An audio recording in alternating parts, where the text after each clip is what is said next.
Olá, meus amigos, estamos em live de novo. E já começo com uma pergunta.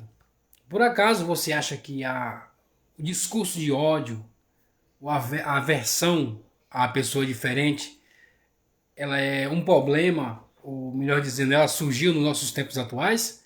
Se você acha que é moderno esse tipo de comportamento, essa ideologia, então é porque você ainda não estudou a Torre de Babel direita, e por isso que nós trazemos aqui para você essa noite.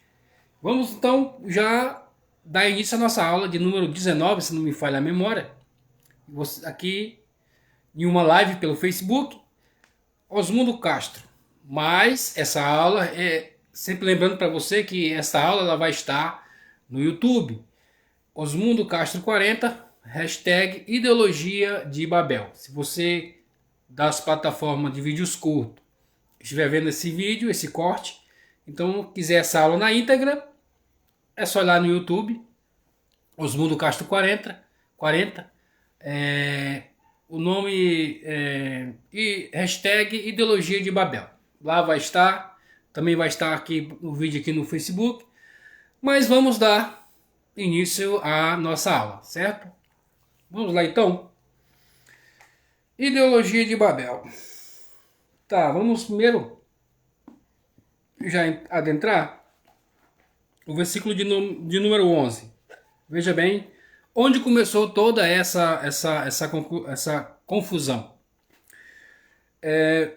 Capítulo 11 de Gênesis, e a partir do primeiro versículo diz assim: Toda a terra falava somente uma língua e palavras comuns. Quando eles imigraram do leste, encontraram um vale na terra de Siná e assentaram-se lá. E disseram uns aos outros: Vamos, moldemos tijolos e vamos queimá-los. E eles então tiveram tijolos para usar como pedra e argila para argamassa. Vamos entrar aqui já no ponto que nós desejamos, né? Escreve aqui já uma rápida introdução e nós vamos ler ela. Você sabe onde surgiu o discurso de ódio? Onde surgiu ideologias que separam pessoas e povos? Onde foi o cerne desse pensamento? Qual o motivo por que isso ocorreu? Então é esse tema que nós vamos tratar nessa aula de hoje. Sobre o surgimento dessa ideologia, fundada em quê, por causa de quê, e vamos no decorrer da leitura bíblica, nós vamos aqui, aos poucos, trazemos aqui questões e análises para a nossa melhor compreensão. A introdução, uma rápida introdução, diz assim, a partir dos 3 filhos de Noé, passaram a existir 70 povos. Veja bem, nós vimos em aulas passadas que os 3 filhos de Noé, nós não lemos as crônicas, né? Como é que fala? As gerações, mas estão lá, são 70 povos que derivaram dos filhos de Noé. E é nesse tema, nesse cenário que surgiu a Torre de Babel. Veja bem, cada um com sua característica peculiar. Shem é o nome, falamos sobre isso, que é o propósito. Traz consigo características religiosas, podemos se chamar assim de características religiosas. Mas o nome Shem, nós vimos em aulas anteriores que Shem ele é o propósito, ou seja, o nome ele é um propósito. Então, Shem é ligado ao propósito, podemos dizer ligado à religião, vamos dizer assim. E Ham é quente, a sua característica é mais emotiva, que vive intensamente. Ele ficou no hemisfério sul, então ele ocupa ali o hemisfério sul, é de Ham, que no caso somos nós, né? Somos pessoas que gostam de viver a vida, pessoas alegres e sempre em busca de algo novo, de algo diferenciado. Então, somos nós aqui do Hemisfério Sul. E Efet, que traduzido é expandir ou beleza, com características mais intelectuais, no sentido de ética, o culto à beleza, no sentido de estética, ficou com o Hemisfério Norte, que no caso é mais a Europa, a América, são mais intelectuais, são mais ligados à estética, são mais ligados à ética e são mais como se fala no estilo europeu, você já tem uma base como é que é já as suas características, né? E infelizmente é um lugar onde tem mais suicídio, no hemisfério norte, Europa, América, enfim. E Shem ele ficou ali naquele meio entre o hemisfério sul e o hemisfério norte. Shem está ali no meio, que é o que nós vamos estudar daqui a pouco. Vamos prosseguir então? Tá. Em resumo, são 70 arquétipos, 70 forças que Deus quis para o mundo. Hoje há muito mais, mas são os 70 povos as suas matrizes originais. Ou seja, hoje são acho que 150 e poucas, 160, não lembro quantos são, mas são muito mais de 70. Mas essas que temos hoje, que temos, eu acho que fala catalogado hoje, são derivações dessas 70. De princípio foram 70 povos, 70 ideologias, 70 culturas, 70 línguas, são a princípio, né? As matrizes, que delas surgiram todas as outras, América, Europa, enfim, nós vamos chegar lá. Tá. Outro ponto é que antes do dilúvio, um ponto que tocamos também aqui, vamos falar rapidamente, antes do dilúvio eram famílias, duas famílias, de Caim e de Shet. Agora após o dilúvio, agora é dividido em povos. E como é que eu tenho eu sei o que é família e o que é povo? Pela conquista de terras e fronteiras, ou seja, as famílias se dividiram em 70 famílias, cada um conquistou uma terra, estabeleceu suas fronteiras, agora estabelece uma constituição de acordo com a sua cultura. As pessoas fora das fronteiras são estrangeiras. Não é mais um parente distante, são estrangeiros agora, porque agora não é mais família, agora são povos. E nesse ponto que nós vamos dar início. Aqui tem um ponto importante que nós vamos ver. Os filhos de Shem, tá. Olha, no capítulo 10, Safar Oriental, Sefar. Vamos aqui as famílias de Shem. Onde eu começar? 20. Os filhos, o nome do primeiro foi Pagê. Os filhos de Aram, Pachá. Só um minuto, estou encontrando. 100 dias, o nome do seu irmão foi o pai. Calma aí, estamos encontrando todos esses. Os seus assentamentos está mexer a direção de Safá, na montanha oriental. Esses são os descendentes de Shem, de acordo com as suas famílias e as suas línguas. Aqui, línguas aqui em hebraico está escrito Lashon. Preste bem atenção. Está escrito em Lashon. Está falando sobre línguas. No capítulo 10 e o versículo 31. Toda a terra, aqui já no capítulo 11 e o versículo 1 que diz: toda a terra falava somente uma língua. Não, em hebraico não está escrito língua, está escrito Safar. Então nós vamos entender porque de Lashon e Safar. Como já disse, Lashon em hebraico quer dizer língua. Safar é lábios, são os lábios, né? Os beijos, a boca, são os lábios. Safar. No capítulo 10, no versículo 31, diz que os descendentes de Shem foram distribuídos segundo as suas línguas. Ou seja, aparentemente, não está dizendo que houve uma confusão na Babel de trocar de línguas. Aqui está dizendo já, claro, segundo as suas línguas. Quer dizer que havia outra língua. Mas é aqui que está o pulo do gato. É aqui que está a questão do hebraico original e a sua interpretação e tradução.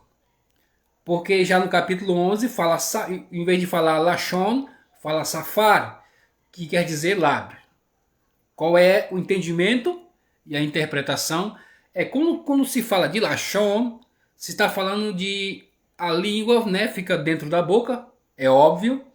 Então está se referindo mais a uma cultura, que a cultura de Shem era uma, de Shet era outra, ou de Yefet é outra, e a de Ham é a outra. Na medida que os povos vão se multiplicando em 70 povos, cada um adquire a sua própria cultura, porque se separam. Então, quando se fala em Lashon, aqui nesse contexto, está referindo-se à cultura, não ao idioma. O idioma nós vamos ver que é o hebraico. Foi o primeiro idioma existente e é o idioma que todos falavam, o hebraico. Certo? E no capítulo 11, no primeiro versículo, falou em Safar. Aqui sim, Safar, que são os lábios, né? Se refere a idioma. Então todos tinham um idioma, que era o hebraico, mas cada um tinha a sua Lashon, quer dizer, a sua cultura. Então eram povos diferentes. Aqui já está a diversidade nessa questão, nesse quesito. Havia diversidade, culturas diferentes, porém o idioma era o mesmo. O que foi confundido foi, com o passar do tempo, foi idiomas, dialetos, enfim. Vamos lá então. Nós já lemos já o versículo 1, primeiro, não há necessidade de nós lermos de novo. Aqui nós vamos falar. Tá. Os 70 povos, cada um tinha a sua Lashon, que significa cultura, e todos tinham um único falar, que é o idioma, que é Safar. Tinha um único Safar, que é o idioma. A parte B do versículo 1, que dizem que é palavras únicas. Ou seja, 70 culturas agora se unem com um único propósito. Palavras únicas. Ou seja, qual é o propósito agora? O propósito é que nós vamos construir uma torre, que é Babel, já deixando aqui um breve entendimento que na Bíblia Sagrada aparece poucas construções, não muitas. Por exemplo, a arca foi uma construção que representava em hebraico Beit HaMikdash, que é o templo, né? E agora aparece a Torre de Babel. Também lá na frente vai aparecer a construção do templo. Então não se refere a muitas construções na Bíblia, mas algumas. E todas têm as suas características. Tá, vamos construir agora como é que diz? Vamos construir aqui uma grande torre, uma cidade forte. Essa foi a intenção de todos, para que houvesse a construção da Torre de Babel. Tá. Então, aí tá, nesse entendimento, nós lemos aqui, temos aqui o comentário do comentarista que nós estamos lendo, que ele fala um ponto aqui: quando o céu se abre, quando Deus vem à humanidade, quando Deus verifica, quando o céu se abre é quando Deus vem para fazer justiça, ou seja, verificar como a humanidade está. Pois qual era o propósito da Torre de Babel? A Torre de Babel, o propósito dela era, porque segundo eles, a cada, está aqui no comentário, a cada 1000, deixa eu ver direito, isso, segundo a sua contagem da humanidade, dos povos na época, que a cada 1656 anos, Deus vinha, o céu se abria, né? Aí eles usaram uma expressão que o céu caía, mas cada um tinha a sua cultura, então cada um tinha um jeito próprio de explicar o dilúvio, os acontecimentos de dilúvio. Mas todos tinham uma concordância, que era cada 1656 anos, Deus vinha, aí o céu caía. Quando na verdade Deus vinha verificar como é que estava a humanidade. Ele vinha fazer justiça. E é nesse ponto que nós vamos aqui adentrar. Que quando Deus se manifesta, ele se manifesta e junto com a manifestação de Deus vem a justiça. E por isso ele veio ver como estava a humanidade e ele viu que não estava andando muito bem. Porque havia algumas discrepâncias, havia algumas coisas que não estavam fechando a conta. E é isso que nós vamos entender. Não era o motivo de construir a torre, tinha algo mais. É isso que nós vamos aqui desvendar nessa leitura. Eu trouxe aqui um Midrash. Na verdade, se você já ouviu falar o Midrash, o que é um Midrash? O Midrash é uma alegoria, parábolas, né? São metáforas que os judeus usam para explicar um determinado conceito. Então eles chamam de Midrash, eles usam como é que se diz? Esta literatura antiguíssima como uma parábola, que vem em forma de parábola, vem em forma de, como é que eu escrevo aqui? Parábola, de uma alegoria. O propósito dela é explicar o conceito.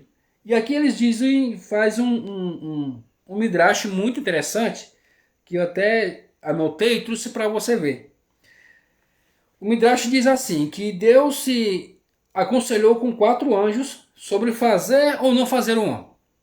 Fazer ou não fazer o homem.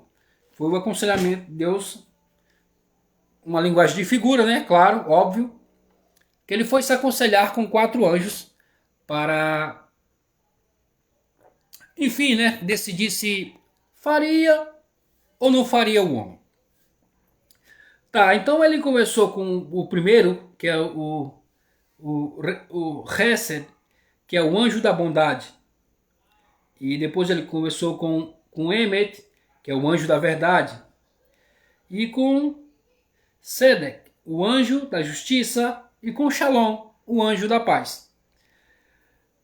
O anjo da bondade disse: cria o ser humano, porque vai fazer bondade. Essa foi a opinião do anjo da bondade, que é, no caso, o Hesed. Falou, não, cria o ser humano, porque o ser humano ele vai fazer bondade.